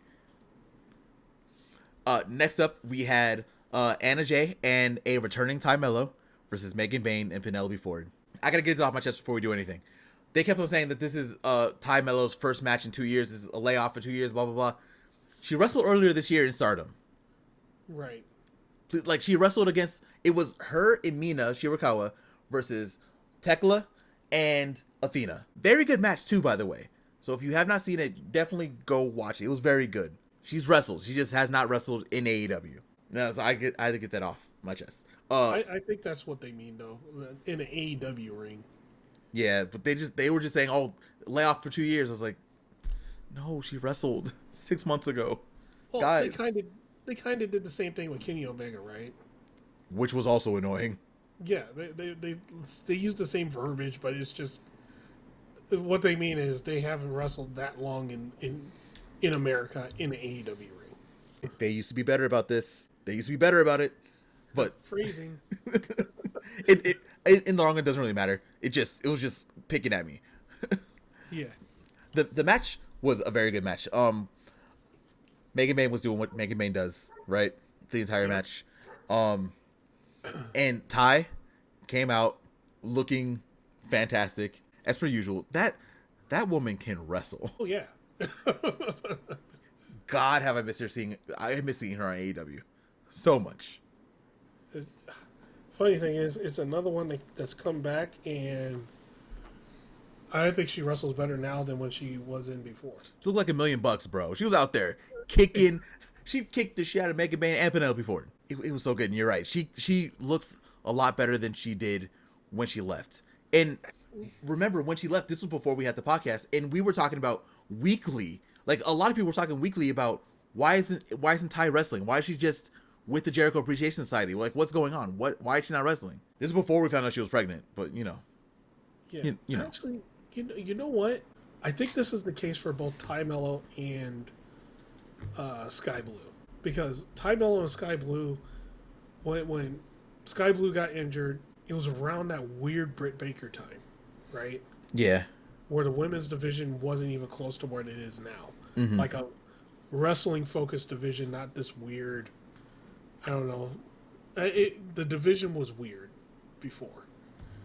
Same with Tay Melo. Tay Melo, when she went, when she got pregnant and went out, again, it was like the same situation. They come back now, and it's like a wrestling-focused division now. Like, an actual women's wrestling division. And everybody, it's a higher level, division, and that's where they're right at home at. Like, that's where they fit in. They're wrestling-focused. Yeah, they have the women for it now, right? And again, there's no disrespect to the women before, because some of these women were still around also, but the division, like you said, is heavy hitting. It's star studded now. They got a lot of people. Yeah. They still need more time, but they have the personnel in the women's division. So this is what Tay Melo and, to your point, also Sky Blue really needed.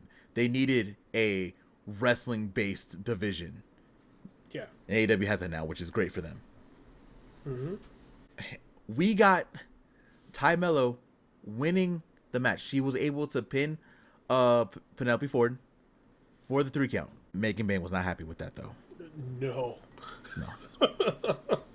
Not at all. Megan Bayne did end up kind of standing tall at the end, but she still lost. So.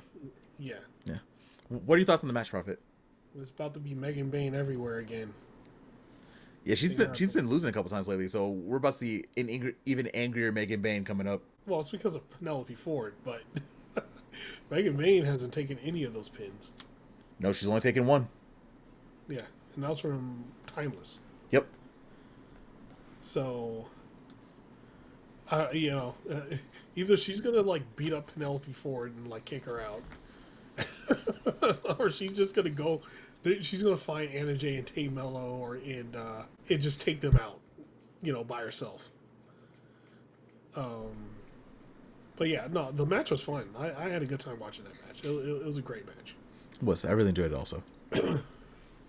Next up, we'll talk about this segment as the main event of the first 2 hours. Yes, but technically it was. It was. We had a contract signing for the match that everyone has been waiting for. We got Kenny Omega. We got Kazuchika Okada. Their 5th singles match. It was official last week. We know it's winner take all. The one match that the internet was right about.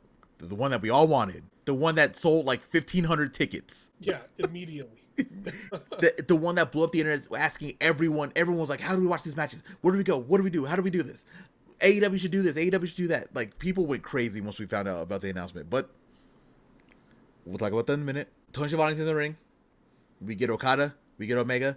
They have their championships. And there is something else on the table also. So we're kind of like, oh, what's going on?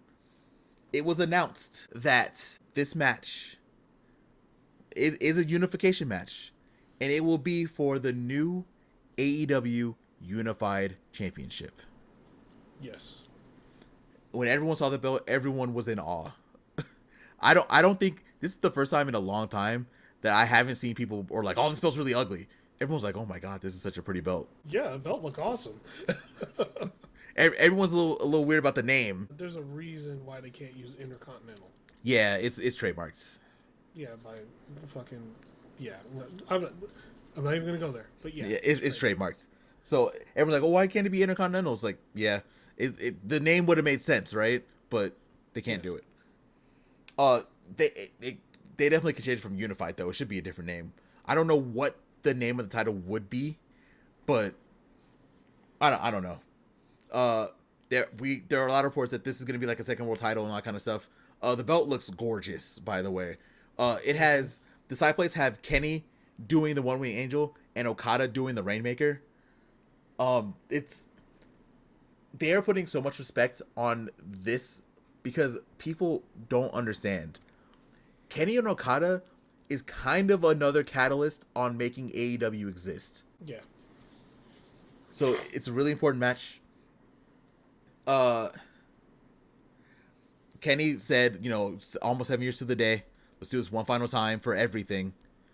And then we get interrupted after they sign the contracts by Don Callis. Omega's like, bro, I know every trick you're gonna do. I don't want to hear this. I hear all your tricks. I know what's gonna happen. Just go away. We don't have to do this. And Callis was like, yeah, you know all my tricks.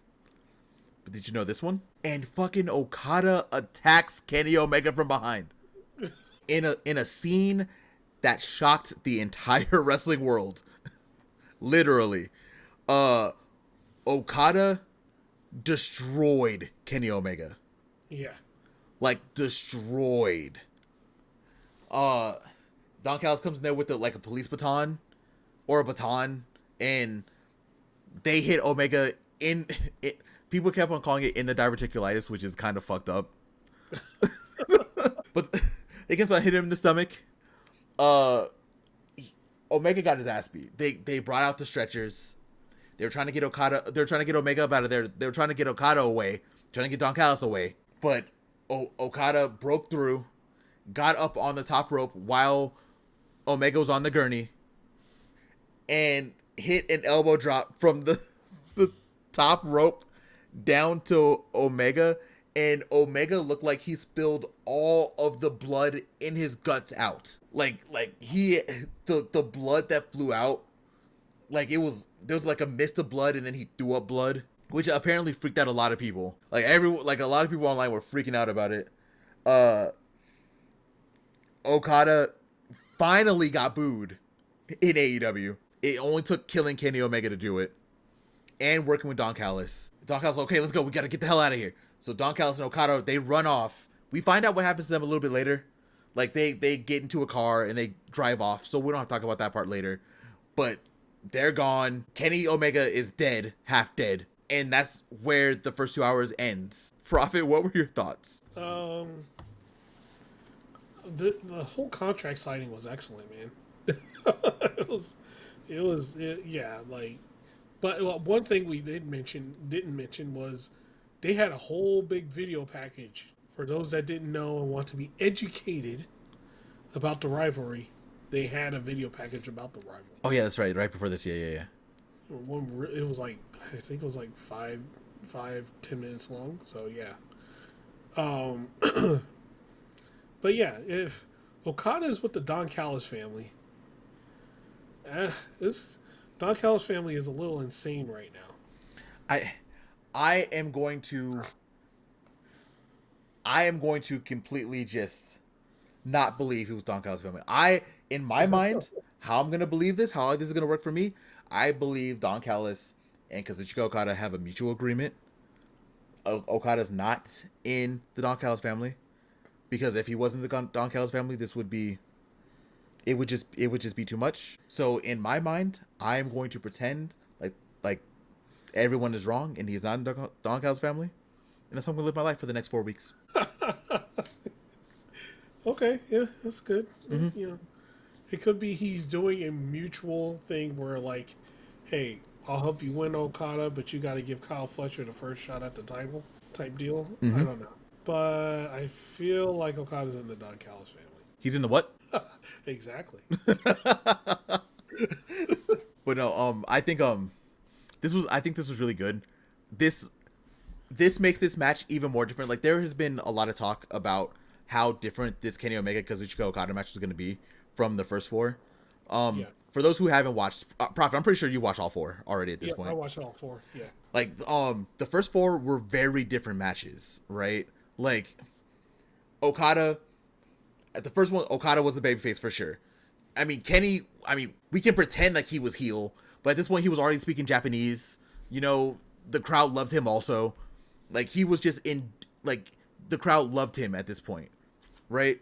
So it was 2 of the best wrestlers trying to win gold. People wanted to say put a lot more on it. It was, at the first match, was for sure the 2 best wrestlers on the planet trying to prove who was better.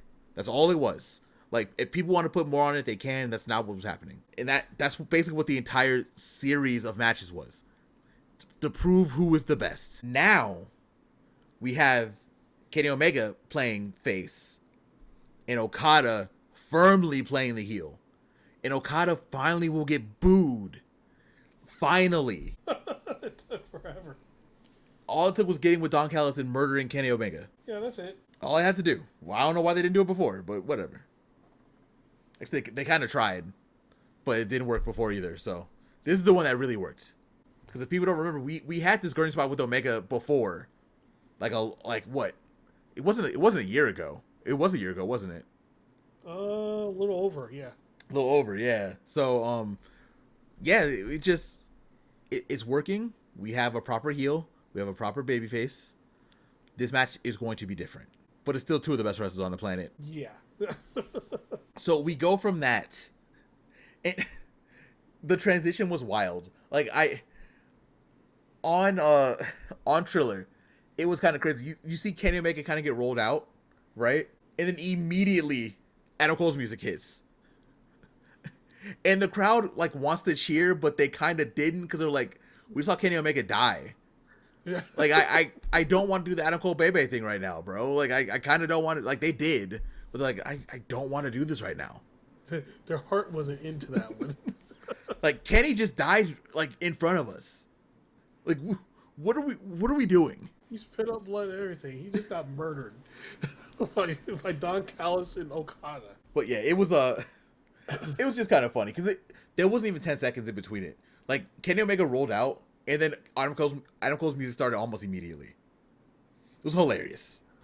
Yeah, actually, I think it was like that on Max too, because this time on Max, I think they got the cue from everybody saying how stupid it was to go from switch shows midway. They had it all on Dynamite. It was just all one continuous show. Good, as it should have been. But yeah, I'm pretty sure it happened there too, if I'm remembering right. It went straight to just Adam Cole coming out. I was sitting at home. I was like, bro, this is not now, Adam. This is why everyone thinks you're a heel still. Heel still. Like you came out there like you didn't care. And he was doing his whole babyface thing, like Adam Cole baby, and going on commentary. It was just funny. It was just funny. You dick. But Adam Cole is on commentary. He's going to be on commentary for a little bit. But our first match of the third hour is Kyle Fletcher versus Anthony Bowens. People expressed their frustration with Billy Gunn. I told y'all a while ago that Anthony Bowens does not need Billy Gunn right now. But, you know, whatever. It was a very good match. Adam Cole was kind of talking about how, like, Kyle Fletcher trying to kill him, which was kind of funny. Bowens, he showed out. Bowens did what he was supposed to do in this match. Made himself look really good. Had a lot of solid offense against Kyle Fletcher. But at this point, you're not beating the Protostar. It's not your time yet. I'm sorry, Bowens. I know. Not your time yet. But yeah, that's really the match. There's not really too much more to talk about there. What were your thoughts on this match, Profit? Oh, it was a great match. Great showing for Bowens. I think that was the main thing to take from this match is like every week they're putting, every match they put Bowens in. So, you can start with the Blake Christian match in the beginning till now. Mm-hmm. They progressively starting to stack up his competition more and more. Okay, what level is he? What level is he? What level is he? Right? And he's showing out every time, showing that he's at the upper level. He can compete with the upper level, like he did with Kyle Fletcher. So, I think Bowens is doing fantastic, and the match was fun. I enjoyed the match. Next up, we are going into the ring, and we have a special appearance. Oh no. We have Carlos Cabrera in the ring. We are proud to be with Atlantis Jr. and Atlantis Sr. They're in the ring. Everyone's really happy. Everyone's excited because we get to see Atlantis Sr. and Atlantis Jr. together. Very great time. Until they say a certain word. Yep. FTR comes out, and you know how they are. Like, talking about tag teams, talking about great tag teams. Well, look no further. You talk about living legends. Well, why don't we talk about the living legend killers?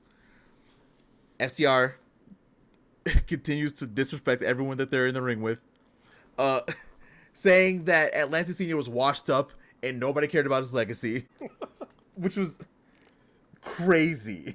This leads to some violence. Adam Cole also gets involved, saying, no, we can't do this. But then members of the Don Callis family also come out. They just want to come out here and they want to cause some shit. So they came out here and caused some shit. Yep. While Cole and Atlantis Jr. and Sr. were overwhelmed, there was nothing they could do. Bandido and Templario came out also. And we just had a full-on brawl. Fantastic. FTR and Don Callis family got kicked the hell out of the ring. And the Luchadors and Adam Cole stood tall. Profit, what were your thoughts on the segment? I think Atlantis Sr. is still whooping Dax's ass right now. Oh yeah.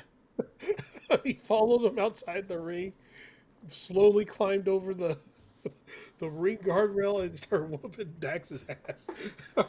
There was a part in there where Atlantis Sr. was still stomping on Dax, and he was like, enough! It's like, stop it! Stop it! We're not the focus right now, please. You're really kicking me. This really hurts. Please stop. This shit hurts. Get me the fuck out of this ring, man. I'm not really a bad guy. I don't disrespect you. I promise it's just a TV show. Please stop hurting me. No, it's still real to Atlantis Sr. There were, like you brought up the other time, there was a couple times Atlantis was just beating the shit out of Dax. Like, bro, like he wouldn't stop. He just wouldn't stop, dude. Camera cuts, like it cuts back. Atlantis is still whooping Dax's ass, dude. Dax is just kind of sitting there like, bro, what am I supposed to do? Please. I want to kill this old man. Stop it. Leave me alone. See, that's why Cash like rolled out immediately. He's like, I don't want any of that. He just got out and left. Oh, it was a good segment though. I loved it. I loved every minute of it. It was great. Yep. And like I said, heel FTR is the best, man. God, they're so easy to boo, bro. Oh my god, I love booing them. Yeah, heel FTR is the best, and Stokely Hathaway with FTR is even better. I don't think anyone was upset when it happened. Everyone was just kind of like, oh my god, this makes a lot of sense. The second Stokely showed up with FTR, it just worked magically. Yeah, it's just fantastic. Well, it completes the whole old school tag team thing, right? Mm-hmm. Because like a lot of old school tag teams had that one manager, so you have like, you have a Jimmy Hart or a Bobby Heenan or whatever, right? Yeah. And Stokely is that guy. Like, he's the modern version of those guys. Like, you have a tag team, you need that manager that's the manager of great tag teams or, and things like that. Stokely is that guy. He fits it perfect. I mean, he's always been a great manager, right? Like, we saw him with Chris Statlander. Like, it worked out perfectly. Yeah. All right. Next up, we're going backstage with Big Bill and Brian Keith. We have seen them a little bit. They're happy about their current victory, but they said that they were gonna crack skulls and stack W's. So they're asking who's next, and we get the workhorsemen, JD Drake and Anthony Henry. This is their first time being on AEW TV in a long time together. They've had a couple unfortunate injuries, which sucks, but they are back and they challenge Big Bill and Brian Keith. So at some point in the near future, we're gonna see the match, and I can't wait to see it because I love the workhorsemen. Yeah, I don't know if it's gonna be on AEW TV or Ring of Honor. That's a good point. I don't know where it's gonna be. Hopefully they keep it on AEW TV, just like they did with the Gates of Agony. Next we had Julia Hart versus Toni Storm, and Mercedes Mone was on commentary, making people mad with her food choices again. I saw a bunch of people being like, "I'm on a diet. I hate that Mercedes wasted that steak," and I'm like, "Ooh." I didn't see anyone really yelling about the well doneness, but I'm pretty sure it was out there. I'm assuming it was out there. Yeah. This was a pretty good match. I won't say this was anything like super crazy. Like Julia Hart was doing her thing, Toni Storm was doing her thing also. Obviously, Toni Storm took the win with the small package, or she calls it the big package. After the match, Mercedes Mone hops into the ring. She does what Toni Storm did to her last week, like gets real close and kind of like sniffs, and then attacks her. Mm-hmm. But then Mina Shirakawa comes out. Mercedes runs away, and we get another face-off between all of them again. That's just kind of how this goes. Profit, what do you think of the match and the end segment? Well, Mercedes returned and then knocked out Shirakawa as well. Oh yeah, that's true. Yeah. So yeah, she was standing tall over both of them, and and then she did the CEO dance over their bodies. No, I thought it was the match was fun. The ref immediately kicked out Sky Blue, like immediately. He's like, nope, get out. She didn't get a chance. So the match between Toni Storm and Julia Hart, that was pretty good. It was pretty good. Yeah, it was fun. I really enjoyed it. Next up, we have Ricochet backstage. Ricochet continues to search for people to do his bidding. He said he wants this faction because he wants to make sure that they are completely loyal and do whatever he wants still on his quest for gold. We get Lee Johnson and Blake Christian. They show up. They're like, hey, you been looking for someone? Like, we need someone. Like, we might need you, is what Lee Johnson said.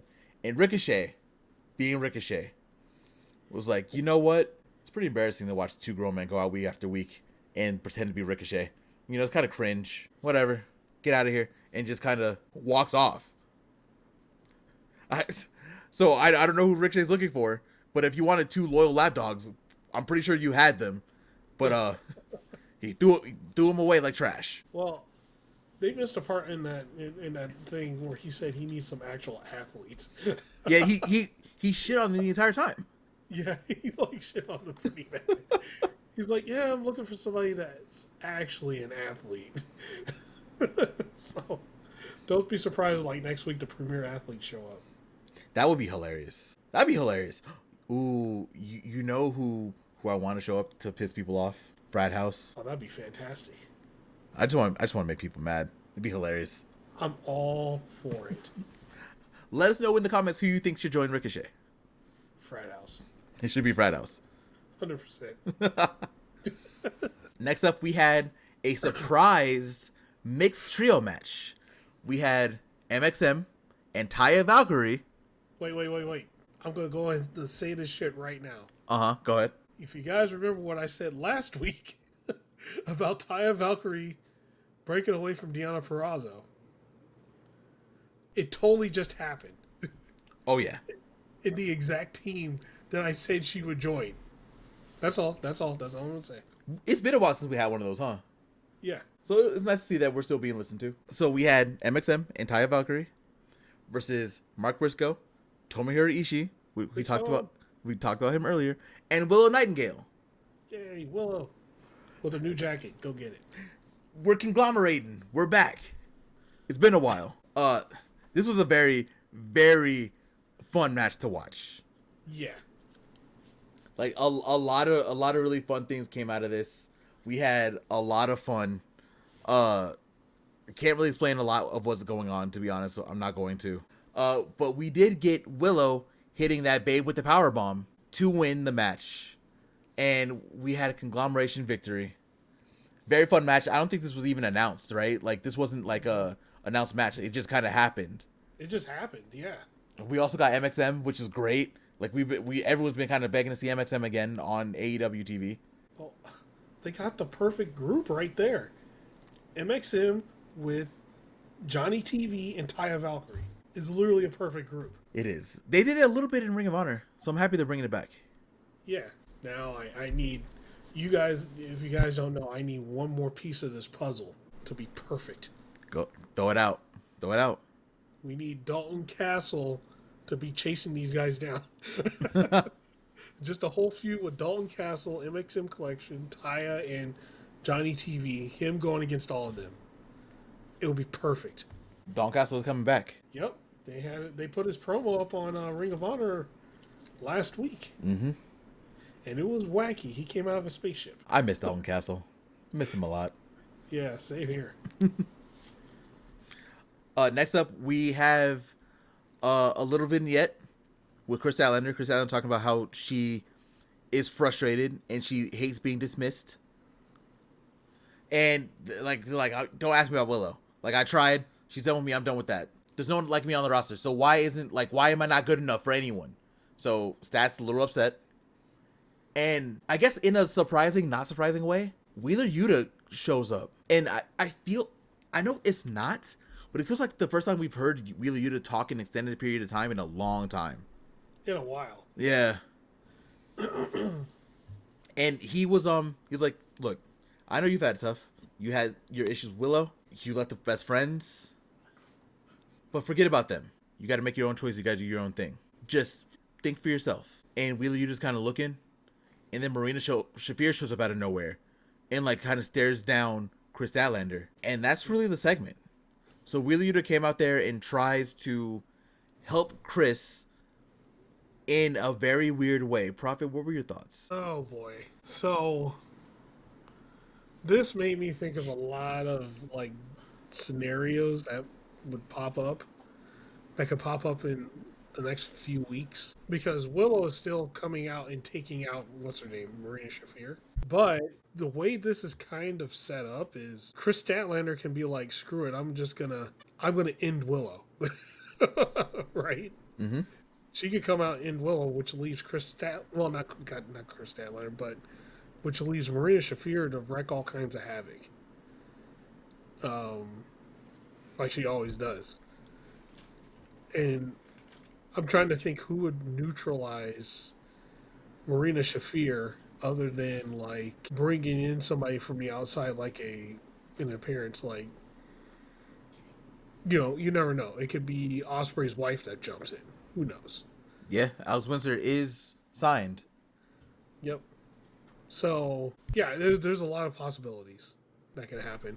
Hell, you could put the one guy that does not give a shit who you are, and he'll hit you with the Blade Runner, Jay White.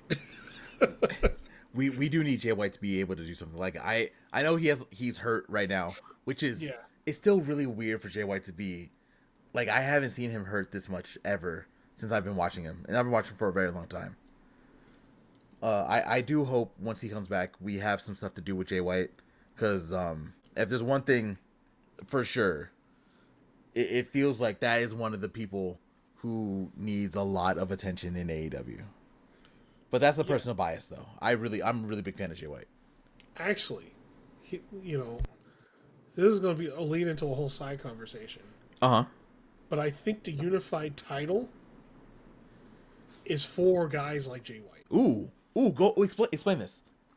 So, you know how the direction of the world of the current AEW championship, the way it's going, it's more of that title where it's just like the long, big old story title, right? Uh-huh. I feel like for guys, especially that have the New Japan international background that can pretty much wrestle anywhere, the unified championship is that title for those guys. So that's why you got Kenny Omega, you got the Kenny Omegas, you have the Okadas. let's just call it later on. You're gonna have the Eddie Kingstons in there. You're gonna have, you know, eventually probably Ospreay will hold it. Whoever, right? Pac. I think that's the title for that upper echelon title for guys that are like that. That's very interesting. Very interesting. Because they're gonna treat it like another World Heavyweight Championship. That's how it sounds like. That's how it feels. It feels like that title is big. It's going to be a big title. Where if you're not the World Heavyweight Championship, you could always go for that Unified Championship and work your ass off with that title, right? Like you could see a guy like Orange Cassidy getting that title. Oh yeah. And going on a crazy run again, right? Not necessarily, going for the World Championship, because that's like the title that, you're going to get that title, the MJFs, the Adam Coles, I'm almost going to call the World Championship the storyteller title, because that's what it feels like. Kind of see that. Like Hangman would be a good world champion right now with how he's doing things too. If you're breaking it down the way you're breaking it down, yeah. Yeah. Because almost if you kind of break it down the way it is, it's like all the World Heavyweight Champions are storytellers. Yeah, especially lately. It is kind of interesting. I do want to see where they take the unified title at this point, right? Because if they do want to make it like a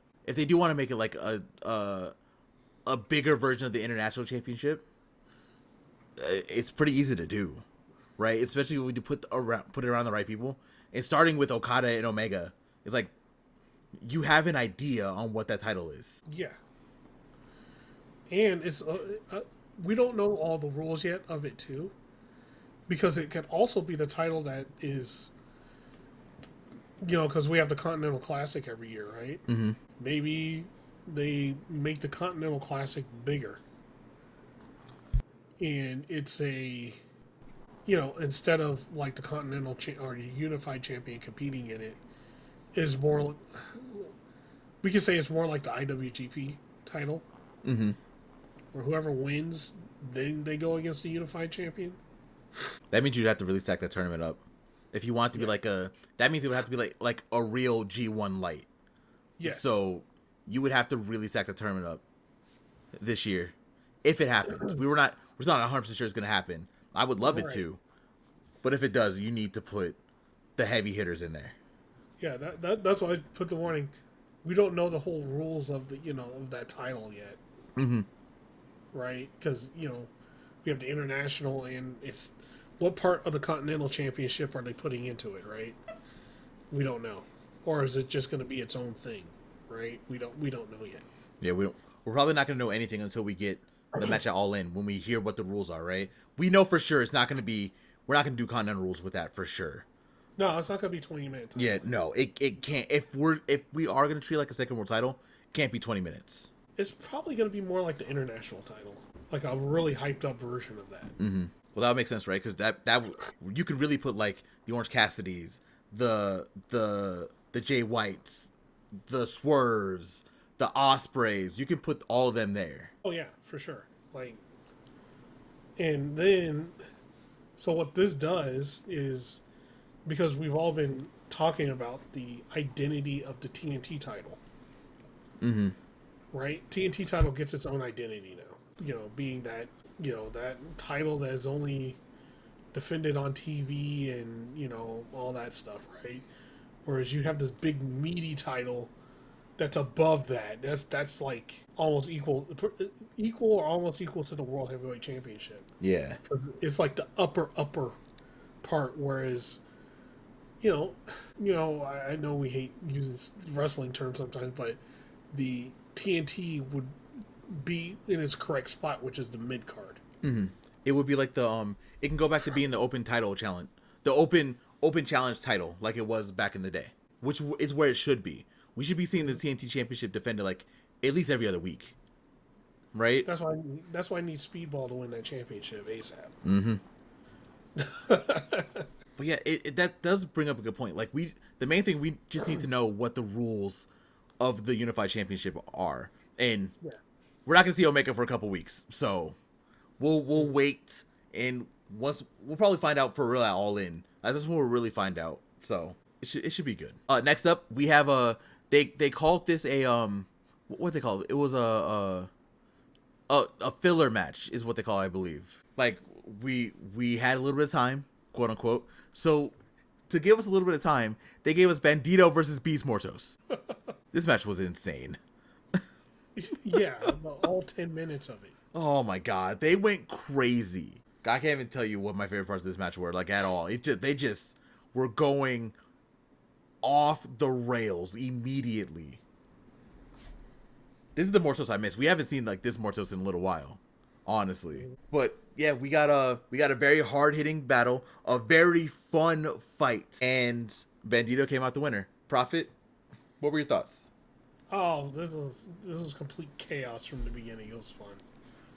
Like this is like Black Taurus Beast Mortos.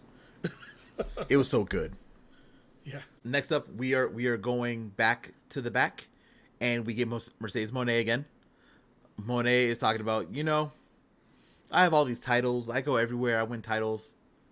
Not enough. We're gonna be in Mexico, so how about I challenge the CMLL Women's World Champion? And Zeuxis comes out. She's there. It's like, okay, you want to fight? Let's fight. Challenge accepted. So Grand Slam Mexico is official. Mercedes is going to be challenging for the CMLL Women's World Championship. Mm-hmm. And everyone feels like it's a foregone conclusion that she's just going to win it. She might. I mean, she might. Yeah, she might. but we'll see. We'll see. Do you have any thoughts on the segment at all? No. Then we're going to get to the segment of segments, because next up we see the Young Bucks. Or not, we don't see them yet. We are with Renee Paquette. She is trying to get word about what's going on with Ospreay, because if you remember from hour 1 a long time ago, Ospreay got kicked in the face by the Young Bucks with Swerve's shoes with thumbtacks on them. Hangman shows up. Hangman is noticeably softer. Like, usually he just tells Renee to move out of the way, or he just walks past her. He asked Renee, how is Ospreay? And she said she doesn't know. But then the Young Bucks show up. They're like, Hanger, how's it going, man? Are you doing good? Yeah. Look, we got you. We told you you're good. We tried to get Swerve up out of there. We didn't mean to hit Ospreay, but you're good. The plan worked. And while this is happening, we see a little crown come from the door. You just kind of see Nana peeking out, looking. Yep. And Hangman's like, I didn't ask you to do any of this. Like, I didn't ask you to do anything. Like, you guys are in my way. I told you I don't want you in my way. So from now on, this is how it's going to work. I want you to stay out of my business. I want you to stay out of Ospreay's business. And I want you to stay out of Swerve's business. And the crowd was like, oh. The way that they reacted. AEW has this shit, bro. They have us all in the palm of their hands with this story.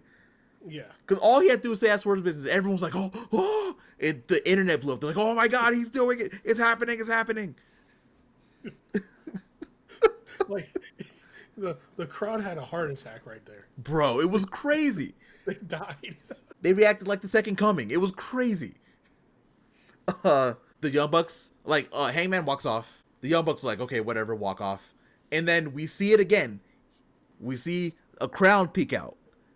And we see Nana again. He's looking. And the camera goes up to Nana. And he walks in. Ospreay's like laid out. He's like half dead because he sacrificed stuff for Swerve earlier. And then we get the reveal. Nana's like, boss, did you hear that? And then Swerve walks in. And he says every single word. And the crowd freaks out again. Because it's happening. It's happening. I have said it and no one believed me. I had already said Hangman was a lot more willing to deal with Swerve than Swerve was with Hangman. Mm-hmm. Hangman said himself, there was a second with the match at Dynasty where Hangman thought he was going to help Swerve. It was there. Swerve was the one who was like, no, I don't want any part of this. I don't want anything to do with this. So Hangman matched the energy. And now, with Hangman seemingly not thinking that anyone heard him, we get this. where he's selling the Bucks out of Swerve's business also. And then to add fuel to the fire, this wasn't part of the show, but Swerve put up a Photoshop of Hangman, Ospreay, and Swerve and called it, what, the Trinity? Yeah. And the internet freaked out. They're like, does Hangman know? Does Hangman know about this? But yeah, I don't think we're gonna see anything this week because this week feels like it's a Grand Slam show, right? So we're gonna get a lot of wrestling. Next week, we're about to see some shit. Oh, it's going down. Proffitt, what were your thoughts on this segment? Oh man, this was, look, the internet freaked out. People in the arena freaked out. I freaked out. My dogs freaked out. Everybody did. This was a fantastic segment. And, you know, one of the things, though, the Bucks, when they walked off, they were pissed. Oh, yeah. And they were like, oh, so this is how it's going to be. Okay. You're going to... I think Matt Jackson says something, you're going to get what you're going to get something coming your way or something like that. He said you made your bed. Yeah, you made your bed. That's it. So that's pretty much like, okay, you know, Hangman has made the Bucks his enemies too. The Bucks are done, you know, with Hangman. So, yeah, man. Fantastic segment, and everything is, the way the story is playing out is just masterclass. So good. It's so good. AEW has us in the palm of their hands right now with this story, bro. It's ridiculous. There is no reason that all of us should be so geeked out over this, but hey, it worked. The story worked. Yeah, some actual long-term storytelling. Oh yeah, the good stuff. Next up, we have Thekla versus Queen Aminata. Whew. This was low-key my match of the night. I don't care. Whatever. 1A, 1B, whatever you want to say. I love this match. Every second of it. Queen Aminata was doing Queen Aminata things. She was throwing shots hard, as she does. And I guess people got scared online. Like, oh, how could she do that? But, you know, whatever. Shut up. Thekla was like, oh, I'm throwing too. So she started throwing. And we had a very scrappy match. Like, it was so fun. It felt like a real fight. I loved every second of it. Thekla did take the win. She was able to make Queen Aminata tap out. And, yeah, that's really the match. It was very good, very hard-hitting, very fun. Proffitt, what were your thoughts? This was a fun match. You know, I think it was like right from the beginning when they hit each other. They're like, oh, you're going to take this? Yeah, I'm going to take it. You going to take it? Yeah. And then they went crazy. Started knocking the shit out of each other. It was a great match, but you know, people are always like, oh, Queen Aminata is hitting too hard and stuff like that. You know who else that has the same style? And is the reigning, defending, forever champ in Ring of Honor? Mm-hmm. Athena, like, exact same hard hitting style that can go anywhere. So you guys need to chill out. I mean, we can get to the weeds for this one. We're not going to. But no, we're not going to. We know why people freaked out. We know. I saw the people who were freaking out. The same people that have a problem with Mercedes Mone. Yeah, no, they can go to hell. Yeah, exactly. So, anyways, mm-hmm. This was a fantastic match, and you know what? No, you guys gotta know, when somebody is working places like Stardom and in Japan and stuff like that, they gotta be able to bring the heat too. Yes. 100%, because Japan ain't no joke, especially in women's wrestling. Why do you think Anna Jay improved the way she did when she came back? Yeah, exactly. But yeah, man, it was a fun match. I really enjoyed it. It was a very great match. I wish we can get Queen Aminata in Mexico this week. I don't know if we will, but I would love it. Next up, we have Kip Sabian and Nick Wayne backstage. Kip Sabian, on the behalf of Christian Cage, decided to give a gift to Nick Wayne. And the gift was a video package with 2 of the 13 matches he did at the Best of Super Juniors. I feel like when we got back to Nick Wayne, it felt like he was laughing, but he had to put his hand down. It was like, oh my god, I'm so touched. Nick Wayne also did ask where Christian is. Said he was busy, and then Nick Wayne was like, "Where's my mom?" He's like, "You're busy with Christian." And they're like, oh. Oh no. Christian Cage about to get his ass beat, bro. Playing with fire. But what were your thoughts on this little segment? Oh no, it's a great segment. Well, it was a funny segment, right? Like, Christian Cage is such an asshole. That's so good. But next, we have our main event of the 4th hour. And our final match, we have Paragon, Adam Cole, Kyle O'Reilly, Roger Strong, and Daniel Garcia versus the Don Callis family. Takeshita, Josh Alexander, Hechizero, and Lance Archer. We have no Don Callis because, remember, he helped kill Kenny Omega, so he's gone. He just committed attempted murder right there, and now he's gone. Yeah, he's dipped out. He also ran from the scene, so he has some warrants coming to him. Yeah, he's got some charges coming his way. Oh yeah. This match was, as expected, very fantastic. When you have all these people in this match, like everyone in this match can go. So it was a very fantastic match all the way through. Again, 8-man tag. A lot happened. Yeah. So we're not gonna try to get into all of it. No. God, how did this match end? I don't even remember how this match ended now. Let's see. Oh, Alexander pinned Daniel Garcia. Oh, that's right. We did hear the walking weapon theme at the end. Hell yeah. God, the best themes in AEW. It's so good. Like this I'm match. so glad he kept it. This match had so much that I had a lot of other wrestling. I have completely spaced on the end of this match, but yeah, Don Callis family did take the win. Standing strong, and that is kind of where the show ends. Proffitt, what are your thoughts on this match and of the entire show as a whole? Oh, the entire show was fantastic. I saw some people talking about, they're looking at the... Well, actually, I'll get to that after, but the whole 4-hour show was fantastic. I should say this is a pay-per-view on TV. This 4-hour pay-per-view on TV was great, right? It was fun. The beginning match was insane. The Aminata Thekla match was also equally fantastic. This in match was fantastic. There was a lot of good here. It was excellent. Yeah. So, what did you think, man? I really enjoyed this entire show. I thought I put this on Blue Sky also. I feel like this show flowed a lot better than last week's show. Like I don't know what was going on with last week's show. It definitely was. I'm not saying last week's show was bad, but it definitely was not up to par with what this one was. Yeah.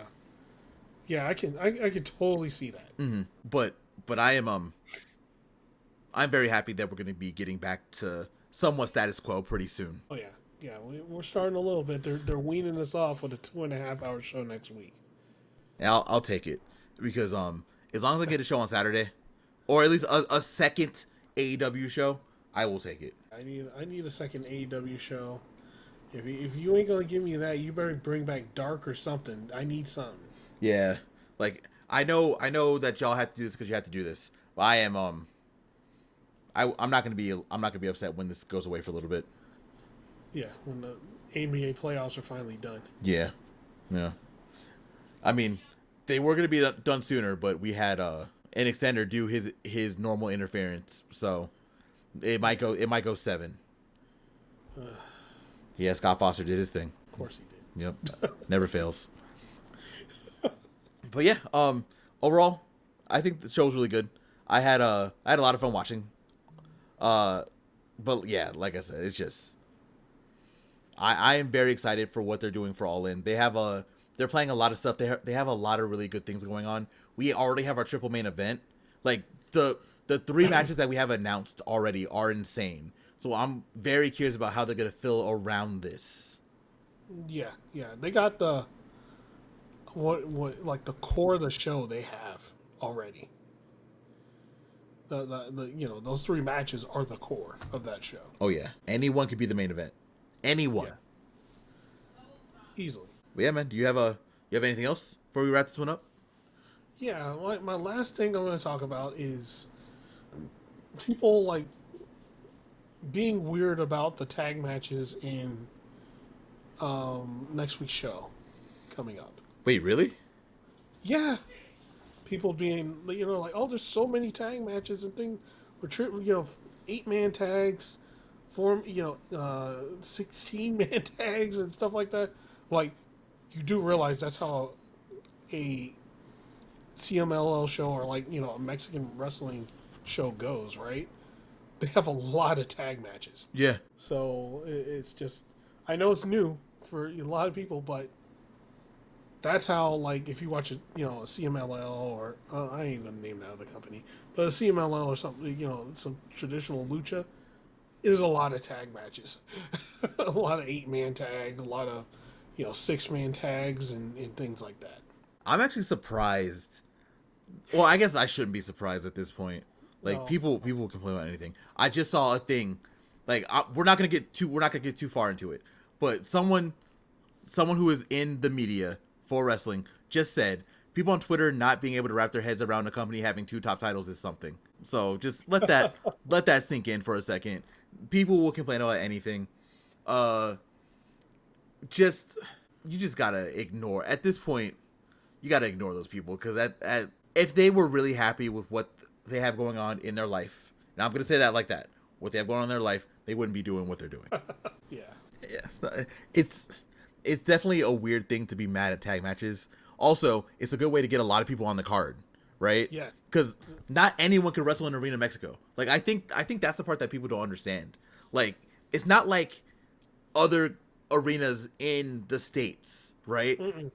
Like, Arena Mexico, you have to. There's a lot of politicking behind that, and to start, you have to be.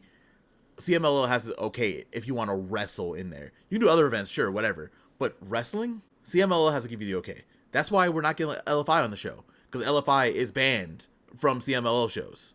They're banned from Arena Mexico because of CMLL.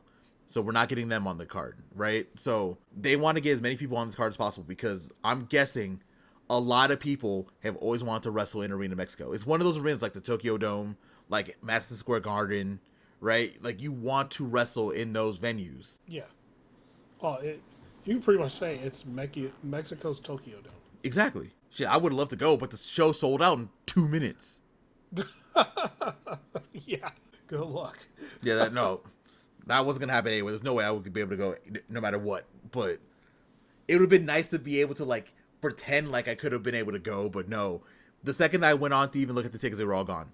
They've been gone for weeks, so. Like, stop it. Yeah. Yeah, no, it wasn't gonna happen. But yeah, overall, people can complain about whatever they want to complain about. A lot of people can do whatever they want. Just enjoy the wrestling that you want to enjoy. Don't worry about those people, and just enjoy your hobby, because at the end of the day, it's just a hobby. It's nothing crazy. Yeah, and just so you guys know, AEW's cooking. They're cooking right now. You wouldn't be hearing all these weird takes if AEW wasn't cooking right now. So just also put that in mind too. Proffitt is right. I think we can wrap this one up. All right. So thank you all for listening, for watching. We really appreciate it. We appreciate everyone. We've seen all y'all, and it's very appreciated. If you have not already, please make sure you are following all of us on Blue Sky.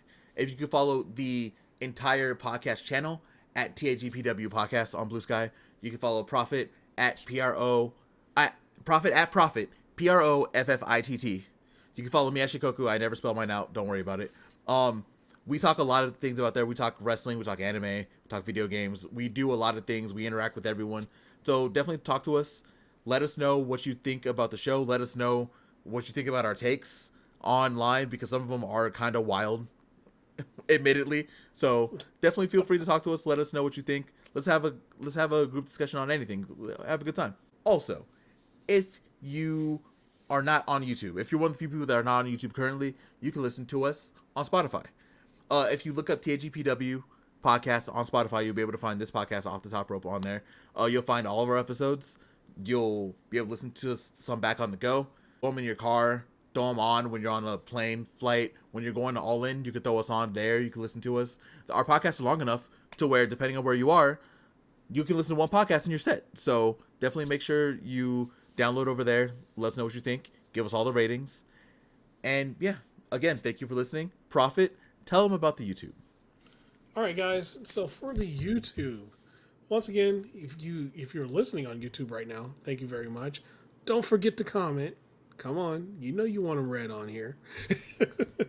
So yeah, I'm just gonna ask you to do for a couple things. First things first, if you like this podcast, tap that like button. Helps us out a lot.